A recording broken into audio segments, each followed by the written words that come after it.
এসে গেছি তোমাদের সাথে আবার কথা বলার জন্য এবং নতুন একটা ভিডিওর সাথে। আজ হলো জন্মাষ্টমী, তো আজকের জন্য সবাইকে শুভ জন্মাষ্টমী জানাই। তো আমি ভাবছিলাম যে আজকে কি করা যায়, আগের দিনই তো আমি একটা শিবের ছবি আঁকলাম, তো তাই দেখলাম আরেকটা থালা রয়েছে। তো কী করবো ভাবতে ভাবতে ভাবলাম যে একটা কৃষ্ণের ছবি তো ড্র করাই যায়। তো সেই মুহূর্তে আমি ড্র করছিলাম, এই কি একটা পার্সেল এলো অ্যামাজন থেকে।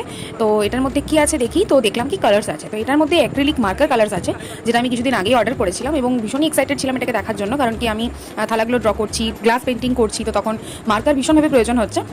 তো সেই কারণে আমি মার্কারটা অর্ডার করেছিলাম। মার্কারটা ভীষণ ভালো, কিন্তু এখানে কালারগুলো ভীষণ আমি ভুল চুজ করে ফেলেছিলাম, তাই কারণে এই মার্কারটা আমি রাখবো না, আমি রিটার্ন করে দেবো এবং আলাদা অন্য মার্কার নেবো। তো তখন সাথে সেই মার্কারেরও ওপেনিং ভিডিও শেয়ার করে দেবো করবো। তো তারপরে আমি কি করলাম, আমি এই থালাটার মধ্যে কৃষ্ণ ড্র করলাম। থালাটার মধ্যে প্রথমে থালাটাকে ভালো করে নিয়েছিলাম এবং তারপরে একটা সিরিজ কাগজ দিয়ে আনইভেন যে স্পেসটা ছিল, সারফেসটা, সেটাকে ভালো করে ক্লিন করলাম এবং প্লেন করার চেষ্টা করলাম। তো তারপর ওটার মধ্যে প্রাইমার দিলাম, হোয়াইট প্রাইমার দিয়ে ওটাকে শুকিয়ে তার মধ্যে ড্র করলাম। বাস এই ড্রয়িং অবধি হয়েছিল, পুরোটা ভালো করে ড্র করতে পারিনি।